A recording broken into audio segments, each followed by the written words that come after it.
Audio 11.1. And now, let's move on to a new film which has just been announced about the life and crimes of Colton Harris Moore, known as the Barefoot Bandit. Apparently, the money Colton makes from the film will be going straight to his victims. But can it be right to make films which celebrate someone's crimes in this way? Susie, will you be going to see the film? Yes, definitely. I think it's a fascinating story. Why do you think people are so interested in his story? Didn't he get a lot of fans on Facebook as well? Yes, he did. I think the biggest thing with Colton is that the story was just so entertaining. Everyone wanted to know what would happen next, and lots of people just loved the idea of him teaching himself to fly. Who wouldn't want to do that? Me, for one. But seriously, he wasn't really someone to be admired, was he? I mean, if he had crashed the plane in a town, he would probably have killed someone. But there are examples of criminals who actually did some good. I can understand those more. Take Ned Kelly, for instance. I've heard of him, but I'm not sure what he did. He was an outlaw in Australia in the 1800s. His trouble started when a police officer was shot in Ned's house. Ned was arrested for murder, but he claimed he hadn't done it and escaped with his brother and two friends. The four of them then went around robbing banks, but they were kind to the people who actually worked in the banks and shared the money with other people. Ned claimed that he was being unfairly treated because his family was Irish. When he was finally arrested, thousands of people protested outside the prison. That reminds me of someone else I heard about, a Hungarian called Attila Ambrus. He robbed banks as well, back in the early 1990s. No one was ever hurt, and he treated the people working at the bank very politely. He even gave the women working there flowers. He became popular because many people felt that the banks deserved it, though I don't think he ever gave any of the money away. When he was arrested, he escaped from prison by tying his bedsheets together. It's a great story, and there's been a film made about him since. Really? People do seem to love this kind of story, don't they? Audio 11.2. 1. I accidentally posted a video of myself and some friends at a party, and my boss saw it. I didn't mean to post it. I was uploading a different video and accidentally clicked on this video too. It was really embarrassing, and now my boss thinks I'm really unprofessional.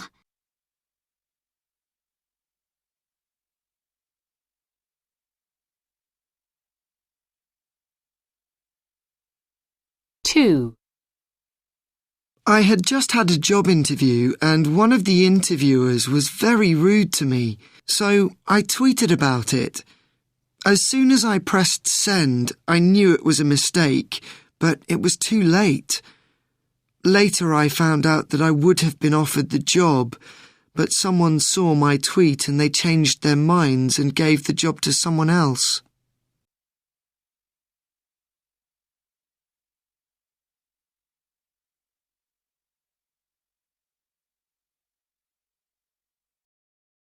Audio 11.3. 1. She should have been more careful when she posted the video.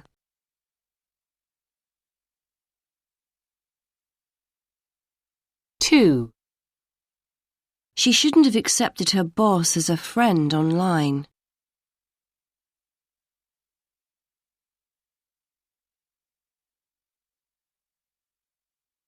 3. She shouldn't have behaved badly at the party.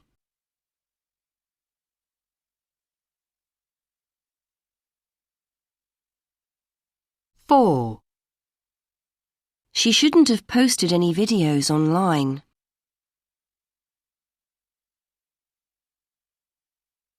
5.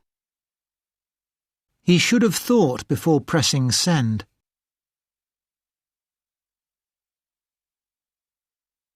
6. He shouldn't have said anything negative about the interviewer online.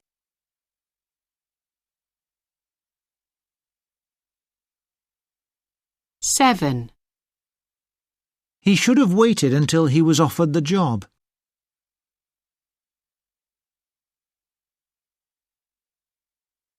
8. They should have given him the job anyway if he was the best candidate.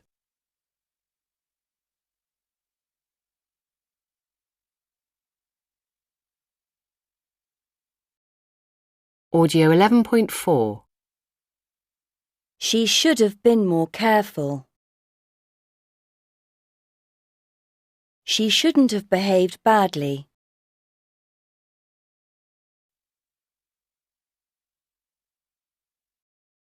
Audio 11.5.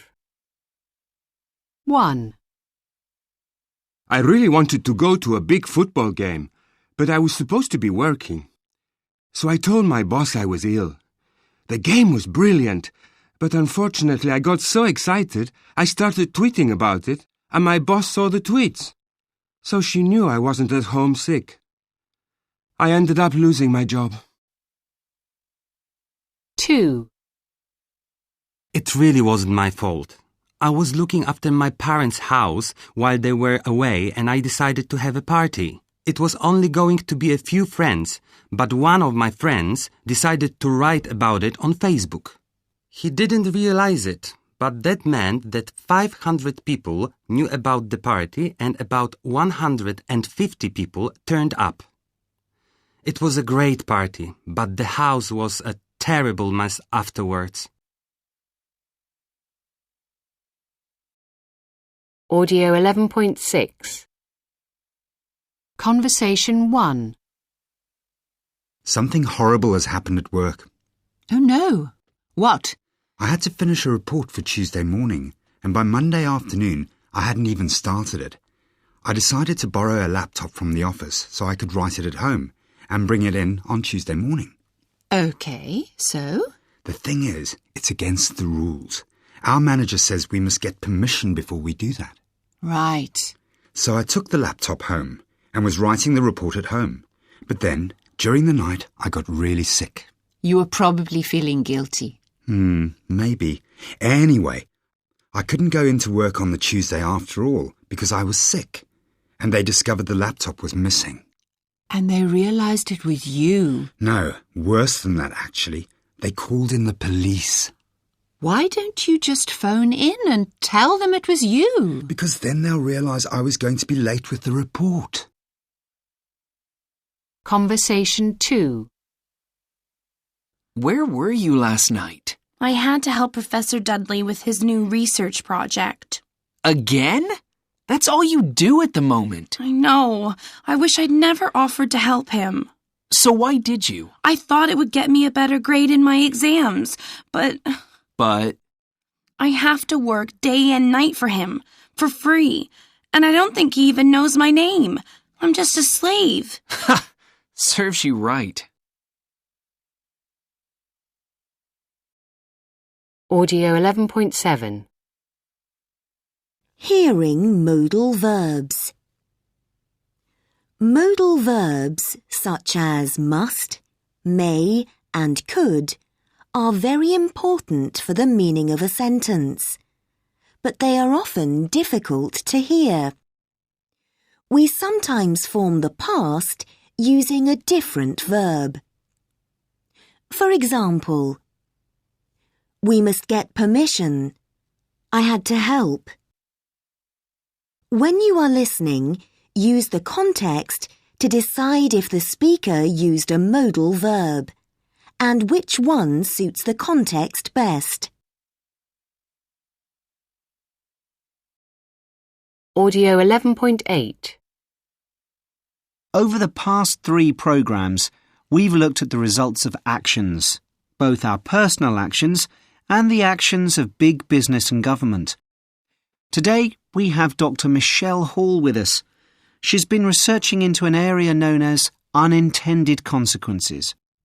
Good morning, Dr. Hall. Just to start off with, can you tell us what you mean exactly by unintended consequences. Good morning, Peter. Well, yes, the easiest way to explain is through an example.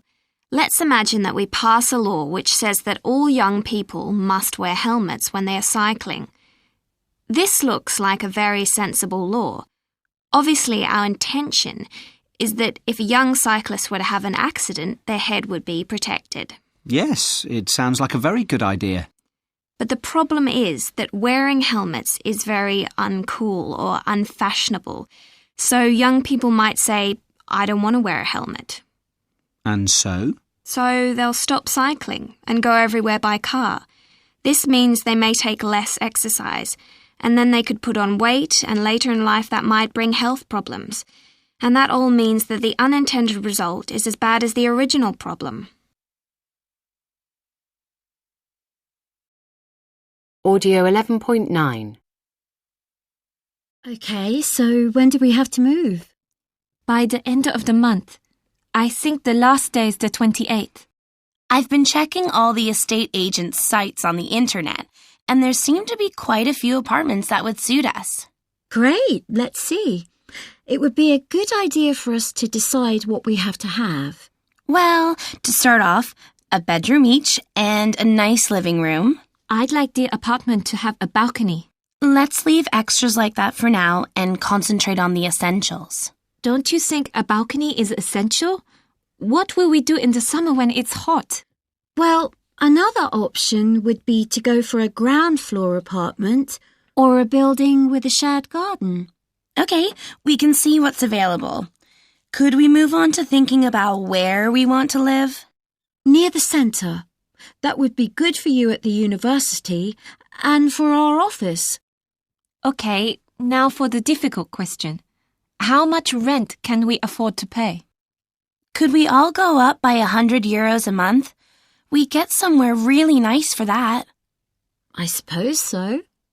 So, we're looking for a 3-bedroom apartment near the city centre with a balcony or garden. Audio 11.10. 1. Let's leave extras like that for now. 2. Don't you think a balcony is essential? 3. Another option would be to go for a ground floor apartment. 4. So, we're looking for a 3-bedroom apartment. Audio 11.11. 1. In the square, I saw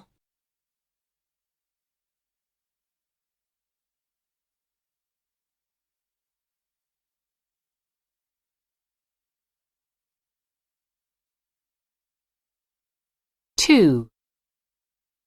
the light was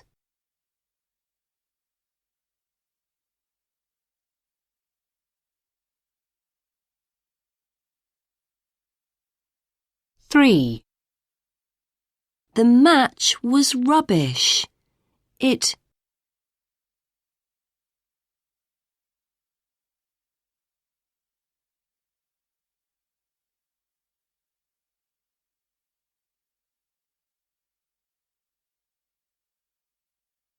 4. Please can you give me the key? I need it to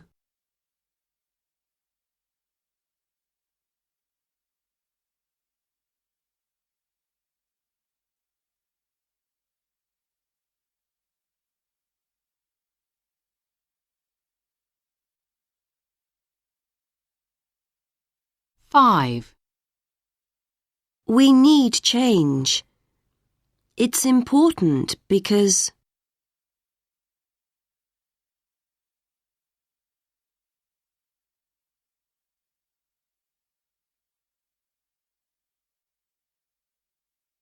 6. I'll meet you at the bank. Bring some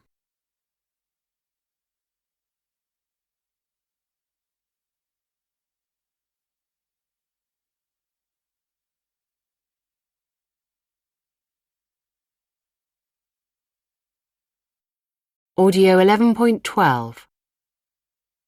1, We're running out of time. 2, Are there any other suggestions? 3, That's settled then. 4, Let's leave that for now. 5, You must admit that's true. 6, That would be another option. 7, I'm convinced that... 8. So what we're saying is...